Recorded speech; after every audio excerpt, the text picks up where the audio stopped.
Hello, everyone, and welcome to this ceremony aimed at giving recognition to the recipients of IFSAM Inaugural Award for Excellence in Societally Relevant Management Scholarship. IFSAM, International Federation of Scholarly Association of Management, places particular value on published scientific research in management, which is aimed at improving our understanding on the way in which the society as a whole can benefit from sustainability in business and can be advanced and the world made a better place. In order to accomplish with this value, the Federation has inaugurated the IFSAM Award for Excellence in Societally Relevant Management Scholarship, and with the aims to encourage research to prioritize research that can really serve the society with the ultimate goal of contributing to societal well-being. So it is an immense pleasure for me and the Federation as a whole today to welcome and celebrate Professor Tima Bansal as an ex-aequo winner, together with Professor Romain Laufer, of IFSAM Award for Excellence in Societally Relevant Management Scholarship. Let me introduce briefly Tima. Tima is a professor of strategy at the Ivey Business School in Canada. She is also affiliated with the University of Cambridge and Monash University. She is involved, she leads Innovation Notes, and she also founded the Network for Business Sustainability and its Center for Building Sustainable Value. She is well recognized for her achievement and recognition, and she was recognized for her work, for her scholarship with a number of recognitions, and her research investigates and is focused on business strategy and sustainability. In particular, she has published in several top research journals, including the Academic Management Journal, the Academic Management Review, and many others. IFSAM would like to celebrate Professor Bansal research, in particular in business sustainability, related to business processes that are aimed to assure the prosperity of today's and tomorrow's generations. And of course, we are very, very pleased to have her here and to give her public recognition. So Tima, we are really looking forward to your presentation and to listen from your insight and your work achievement. Thank you so much.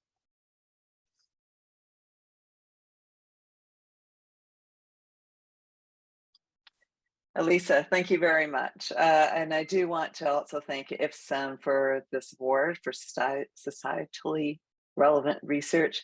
I am truly honored to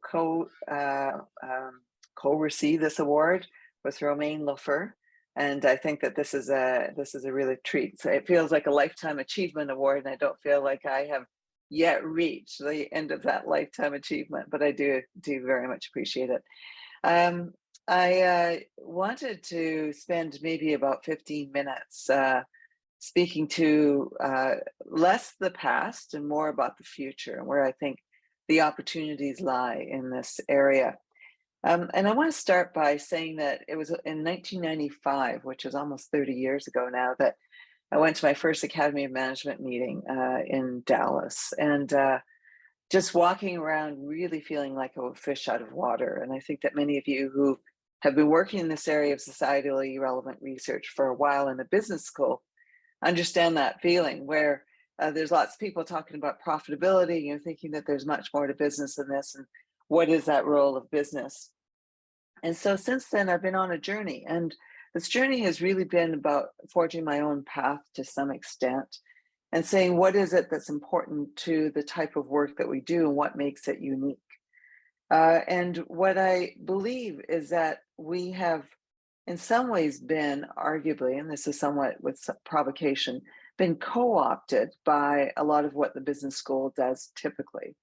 And what I'm going to suggest is that societally relevant research has an opportunity to push boundaries in a way that's different from the ways that other areas of business school research go.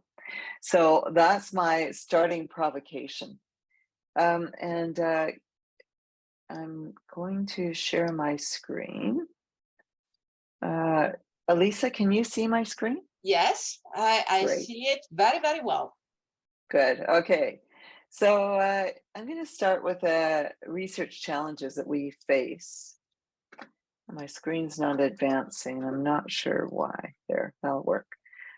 So the research challenges that we face, and start with a metaphor. It's like we are on a cruise ship as academics in our field, where we have been going through fairly calm waters and we know what our destination is. And we spend a long time getting there and sometimes have a lot of fun getting there as well, to feeling a lot more turbulence in the water. And so if you can imagine that a sailboat has to be far more agile, but they know where they go and they tack back and forth to the destination.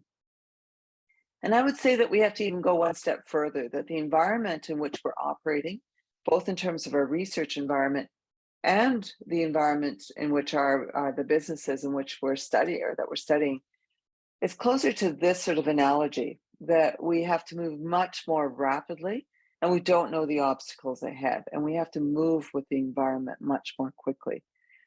And so if this is the paradigm, this is the metaphor of the paradigm in which we're operating, I worry that the way that we approach research in the past is not like the research that we have to deal with going forward.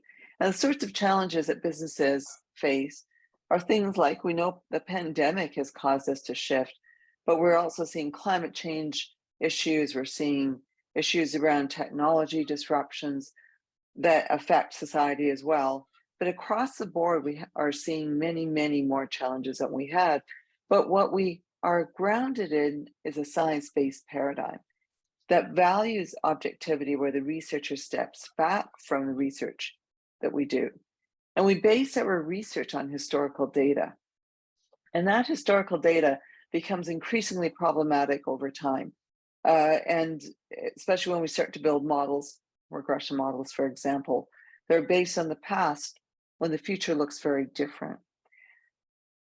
There's another issue that arises, is that the research and journal publications processes are not agile. Our theorizing tends to be path dependent. So we all know that we tend to base our research on research that's happened in the past. But as we move forward, we tend to be quite incremental in what we do. And sometimes what we need is very, very different type of theorizing given the turbulence in the environment.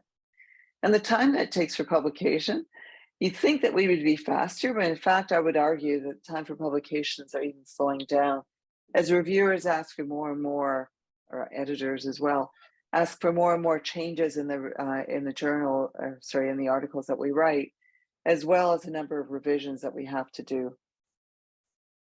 So increasingly, we are feeling more disconnected from practice. Practice is moving more quickly, needing to move more quickly, and yet we are still operating at a pace, or maybe even at a slower pace than what we've had before.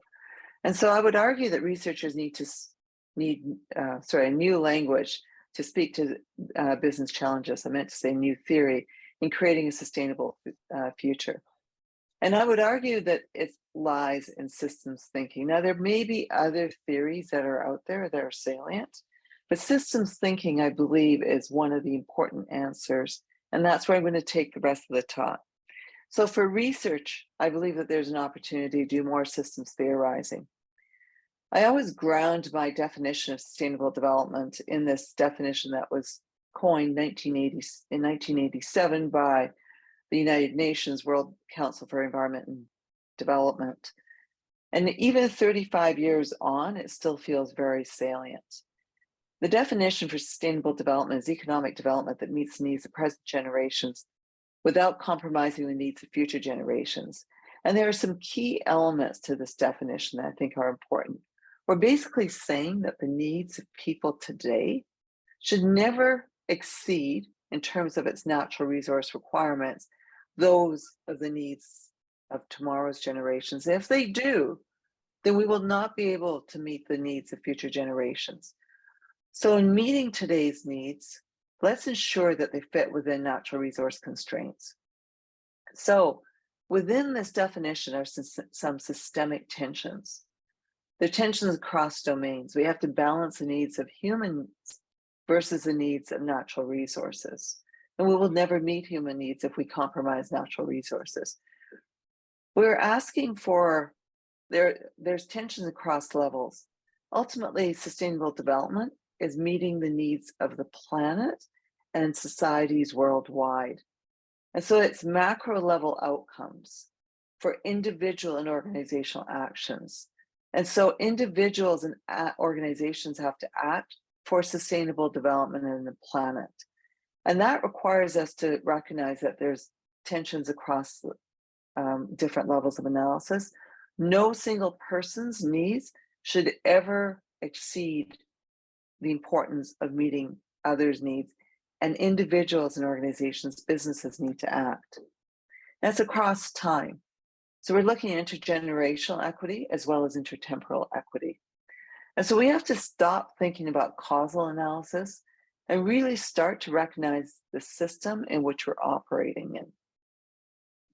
That means that we have to arguably stop thinking about modeling what we do in terms of research, not entirely, but modeling has its limitations. We also start to challenge the prediction and control paradigm, given that the future is unpredictable. And so it invites designing the future rather than just predicting a future. Given that the future looks so different from the present, the paradigm needs to change. And it also requires collaboration across boundaries. We need to collaborate not only with cross disciplines, and that means collaborating with the ecologists that think about the environment, with the anthropologists that think about different communities, with indigenous communities that manage to protect biodiversity loss, with business and not separate ourselves from, in the research paradigm, separate ourselves from research. And so we're looking at collaboration across boundaries.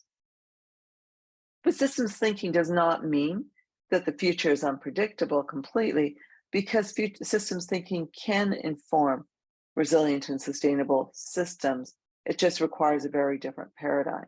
And I would argue that systems thinking has not been introduced in our journals enough, especially its link to society and sustainability.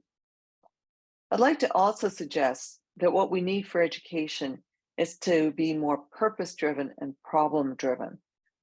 And a systems thinker would recognize that the purpose, the overarching purpose, becomes really salient. What we have done in education right now is to silo the way that we approach education. So in strategy, we teach students about how to grow. In marketing, we teach students how to sell. In operations, we ask them to cut. And as we cut prices and costs, people buy more. And as they buy more, we compromise the ability to steward our planet. In accounting, we're looking for measuring and controlling, once again, in an environment that we cannot always control. In finance, we seek to price or value a company, and this is critical. We discount the future. And if we're discounting the future, then how can we say that we care about future generations? And in leadership, we think about us leading others and creating a separation between us and them. Ultimately, in all the courses that we teach in business, we aggregate this out to being about profits and about the firm, egocentric around the firm, rather than being about sustainable development. And I think that this cartoon captures it all. Yes, the planet got destroyed. But for a beautiful moment in time, we created a lot of value for shareholders. And I would argue that this is problematic. And what we need is to recognize that we work in a system for an overarching goal.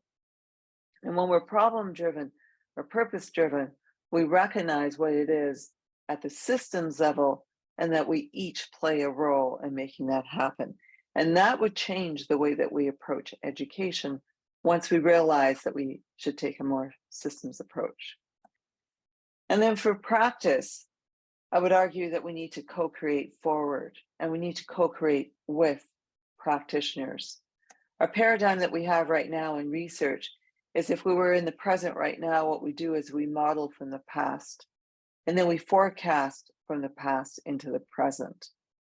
What we're suggesting, the systems approach, that we decide on that desirable future and then say, what do we want to do to reach that future? And we do that in collaboration with managers, because only they can act. We can think, they act, and we need to work together. So what skills do we think about when we think about forecasting? They're technical, they're analytical, they're objective and independent. And now you can see where I'm going with this. Then research, we tend to focus on technical analytical skills or objective and independent. And then we espouse those skills with the students that we teach in the classroom and how we approach managers. And what I suggest as we go forward, as we move towards foresighting, is that we think about imagination, about creativity, about co-creation, communication, about inviting agency and action, which is a very different paradigm of the past. If we are to be societally relevant and impactful, I think we need to rethink the paradigm in which we operate. Carl Weick, of course, a very forward-thinking scholar, writes, unsettled, emergent, contingent, living forward contrasts sharply with our backward-oriented theoretical propositions that depict life as settled, causally connected and coherent after the fact, and calling for us to be thinking forward and co-creating forward with our collaborators rather than thinking backwards. And so I suggest that what we need to do is to move from hindsight to foresight, to move from causality to thinking about process. And I'm sorry, this is, I don't know why it's in gray, from predicting probabilities to co-creating possibilities. I did want to spend a few minutes telling you about how I'm doing this in practice, because I don't want this to be only theoretical. And I realize I'm already well into 10 minutes into this talk, so I'll make this relatively brief and skip over some slides. But I've created something called Innovation North, and I created that 3 years ago. And it's bringing together research, teaching, and practice into the one domain. I love this slide. I adapted it from Otto Scharmer, who is also a systems thinker. And he says that we have done in the past, especially in the teaching domain, is to think about the individual in the listening format, which is traditional learning. And what we need to do is to co-create at the ecosystem level, and then only then will we have transformational innovation. I ground my thinking, my research approach in American pragmatism, and I won't spend any time on this because it's a little too long and theoretical. But I will say that what we're doing in Innovation North is saying that corporate innovation often aims to produce new products and services. They increase profits. And social innovation is really good about creating sustainability. And what we want to do is bring corporate innovation into the sustainability space. And then we have to think much more about process. So the research question that guides Innovation North is, how can managers embed systems thinking in the innovation process to create value for the corporation society simultaneously? And what we've done is assemble about 20 organizations, the collaborative of management, researchers, and executives are embedding systems thinking into innovation. And there's the website if you want to go to it. And we have an incredible research team and 3 people that help on the staff side, on the operations side, to make sure that we can execute. And then these are the companies that are engaged in innovation north that believe that we can change the way that innovation happens. So it's more systemic. It's more oriented towards not just a corporation, but also of society. And these are Canada's leading companies. And so they include some international companies, including Walmart, Valet, Cisco, SAP, etc. We've created a tool, and this tool then will guide us into specific problems. I'm going to give you just two quick examples of it. One of the things that we're doing with Cooperators, which is an insurance company, is that Cooperators says to us as researchers, we are seeing an escalation in costs. And why is because weather events, are starting to create a lot more wind events, fire events, flooding, and hail. And what it's doing is destroying houses at a much higher level. So our costs are going up. As our costs go up, our premiums go up. As our premiums go up, we are losing. Poor people can't afford houses anymore. And so and then furthermore, the houses, 90% of the stuff that comes off of houses goes into landfill. And a lot of what we do is replace houses with the same materials that we had before. So the houses are just as likely going to experience the same event in the future. And so those are unsustainable materials, and the houses are going to end up going to landfill again. There is a different way that cooperators and insurance companies can operate. And so then what we do is we apply our compass and we say, how can we innovate housing and the insurance process, so we're rebuilding better homes. NEO here's another example. NEO is a tier 1 stock exchange in Canada. And they're working with one of Canada's largest banks, the Royal Bank of Canada. And they're saying instead of just having equity where corporations are valued more on the stock market because they remove extract resources like trees and minerals, why can't we create an equity instrument that values resources in the ground? So the tree is valued in the ground, so biodiversity is retained. And so we're working with them to finance nature-based solutions. What I'm arguing then is that with a systems perspective, we're going to have doctoral students' theses from this as our doctoral students work to understand how to embed in an action research approach systems perspectives into corporations. And we're publishing this already across a range of journals. We're going to have case studies, and we're already building courses that will embed systems thinking into teaching. And we're also tackling real issues with companies that are changing systems. Instead of looking for simple answers that are wrong, and as we push each other off of a cliff, I suggest that we can look for complex answers that are right. And I think that is our responsibility as management researchers to seek complex but right answers. My last slide. For society relevant research, practice, and education, researchers need to approach our craft in new ways that work closely with our communities of research and practice. Researchers need to offer solutions to the world's most intractable problems. And that's it for me. Elisa, back to you. Thank you, Tima, for this great insight and for giving us also many relevant cases also from practice, and so rendering practical this theoretical thinking that is great behind your work. So thanks a lot.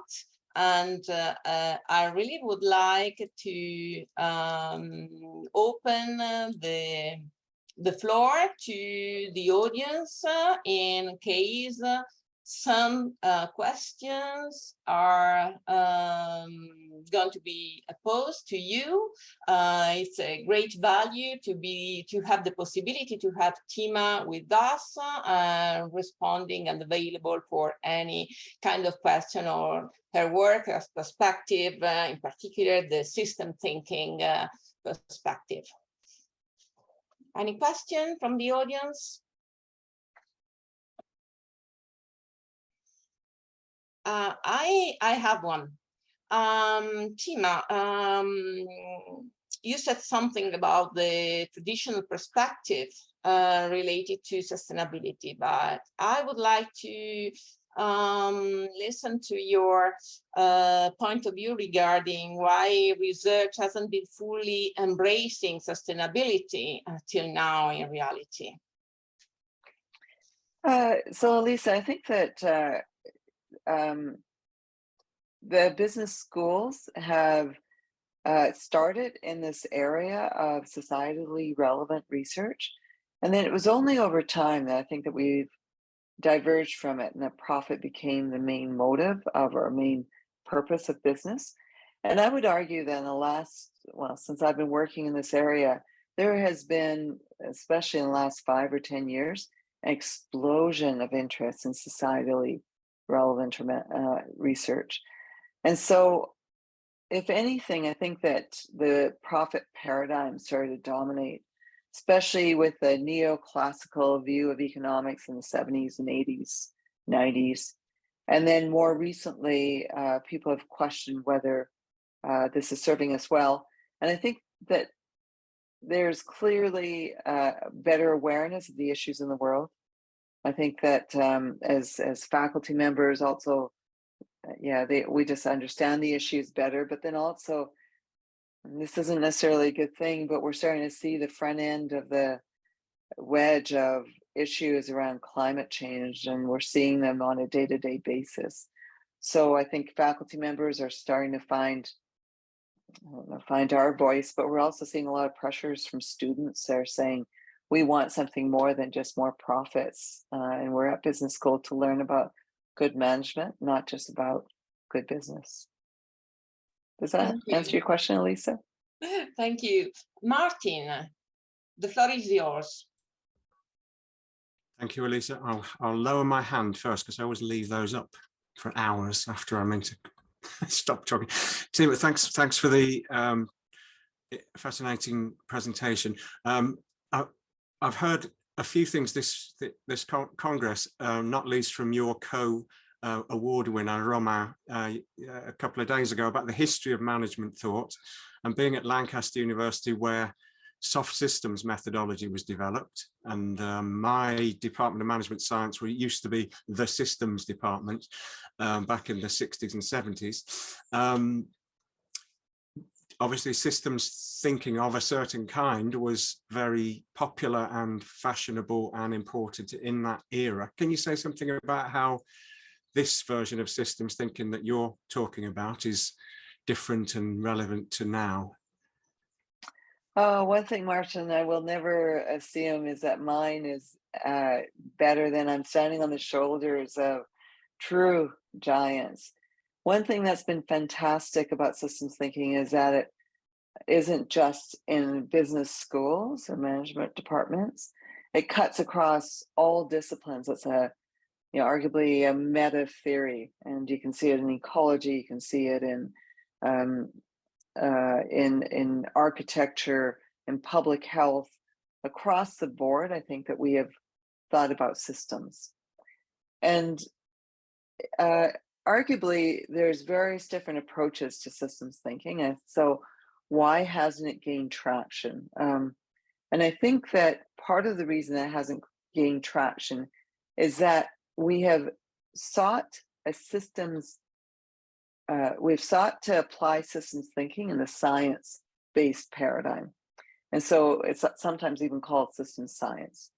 And in doing that, what we're looking for is a level of precision that will allow us to have control, prediction and control. But if you're dealing with a lot of complexity, it's really hard to predict and control as with a science-based paradigm. And so I think what we need to do is to take some of the learnings, in fact, many of the learnings that we have from systems approaches across disciplines, and understand how we apply that in the organizational settings. And I think that work has yet to be done. So I'm not at all dismissing the really great work on which we've built in the past. What I'm suggesting is that we have to do now a lot more work to say, how does this apply to a corporation? And to give you just one example is that we cannot ever predict, an organization is a system. There's no question that an organization is a system, but a single organization does not operate as a system. The industry may operate as a system, or a collection of organizations might operate as a system. And so we have to choose the right level of analysis to apply systems thinking. What is that level of analysis that we should use? We don't know. And so, the questions that we have to answer are still out there to be answered. I don't know if I've answered your question, Martin, but I think that there's this big body of work on which we can build. Now we have to apply it to business. Yeah, I think that's right. And I think people would agree that soft systems methodology showed promise, but hasn't really left a sufficient legacy, or, as you say, gained traction. So let's try again. Let's try again. Yes. Yeah. Thanks. Yeah. Revive there what is we know. Another question from Sandro. Thank you, Martin. Sandro, the floor is yours. Thank you for your insightful presentation, Tima. I liked a lot your vocations now, but my feeling is probably at the end of your presentation is that we need a sort of breakthrough innovation also in our academic processes. And considering your metaphor of sailing of boats, I see our system as a big boat with a big inertia, and it's very difficult a U-turn when you are a big and huge boat, because we have processes very long in terms of viewing. We have very traditional, well-known reviews and journals based on impact factor. The funding of our business schools is based on publications and on also this kind of research. What do you think it's possible to have this U-turn in our system? Sandra, listening to you, I have to say that the image that comes to mind is the Titanic. And if we don't turn the boat, we will sink. And some people have argued that we have become less and less relevant to what business is doing. And so does that mean that we will become the Titanic after a while if we don't figure out how to become more agile and miss the iceberg? What do we need to do to change it? It's really hard to change institutions, and I agree. But what was in some ways quite reassuring is that COVID allowed us to pivot really quickly. And we pivoted in a number of ways. We were able to change our teaching to be online, many of us. It forced us to be able to, the Academy of Management, on which I sit on the board, we provided online major conferences. As Congress is online, and then that has lowered our footprint, so we were able to pivot in that way, and also make these meetings more accessible to people who weren't able to fly out for funds or for distance or whatever, or even caring for their family. They weren't able to participate, so we were able to change our teaching. The journals were able to publish lots of editorials on COVID. And they had these editorials published in really quickly. JMS, Journal Management Studies, had a number of editorials that they put forth. So I actually believe that our profession can be much more agile than we give it credit for. And what we need to do is to, in some ways, be brave and take risks. I think there's many younger faculty members and some older ones as well And I would hope that I would be among those that would say, there's a different way that we can do this. And a lot of junior faculty members are seeking impact as well as tenure. They don't believe that those two are at odds. These are younger faculty members that are saying, I want to teach differently. I want to have one foot in the door, one foot in the NGO world, while also still being involved in an institution, an academic institution. So I am optimistic that we won't sink as a Titanic did, but I do think it's going to take some effort. Thank you. Thanks so much, Tima. I would like to sincerely again congratulate you for your success, and we would like to wish you, as IFSAM, to continue to contribute to societal well-being with your relevant and impactful research. Congratulations, really. Before giving the floor to our President-elect for some closing remarks, I would like to advise you about the 2022 IFSAM Awards. We have called for 2 awards, one again for excellence in societally relevant management scholarship. For us is really key for our values and for our mission. And in order to take care also of diversity and inclusion, we want also to underscore this IFSAM involvement with a second award in excellence in Indigenous Management Scholarship. You can find all the information on our website, and the deadline is mid-September at midnight. So thank you again, and I give the floor to our President-elect, Sandro Castaldo, in order to closing this Congress. Thank you, Elisa. Just a few words just to close this great Congress that we have had. Thank you, thanks to the collaboration of AMPAD. I want first of all to thank again Tima for her speech and congratulations for the awards. I want to thank you, Elisa, for managing this last session, and also to Xavier for the sign of these sessions and this Congress. Obviously, thanks to Martin Spring for the great job to organize all the Congress, and thanks to the committee of IFSAM in charge of the Congress organization. I want to thank also Eleonora Piacenza. She was the real master managing all the communication and technical issues and Zoom meetings of this Congress, and thanks a lot because she was very great, really great during these sessions. I want just to add some closing elements, some closing remarks. I want just to give you a overview of the registration we received for this Congress. We have had more than 400 registrations in total. You can see in the different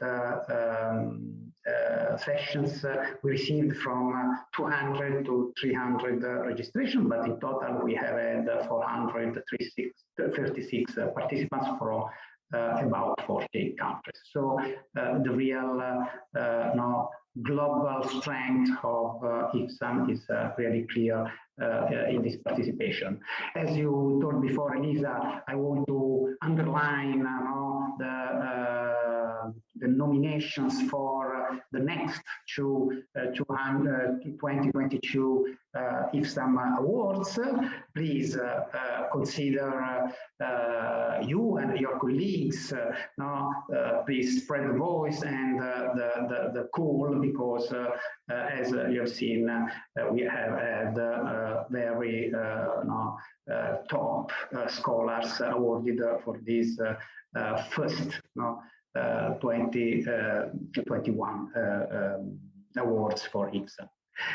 Then we are organizing the next IFSAM Congress, and for the 2024 IFSAM Congress, we will have the 30 years of the second IFSAM Congress that was organized by academic management in Dallas. So we will have the opportunity to recall the great experiences we had during that time. And also, please, I want to focus your attention on the title of that conference in Dallas, Linking Management Scholars Worldwide. That is absolutely very actual for the IFSAM mission and for the IFSAM future plans. I want just to close saying thank you to AMPAD. I'm not a good speaker in Portuguese, but I can say muito obrigado to AMPAD and to the president of AMPAD and the board of AMPAD and all the organizers of the conference and the members of this great organization that is one of the key members of our IFSAM organization. So I want to thank you, and Elisa, just I give you the floor for closing this session. So thank you for everyone for being here with us, and we wish you a great weekend or whatever is in your country, and hope you really enjoyed being with us in this Congress. Bye-bye. Thank you. Bye-bye. Bye-bye. Enjoy your weekend.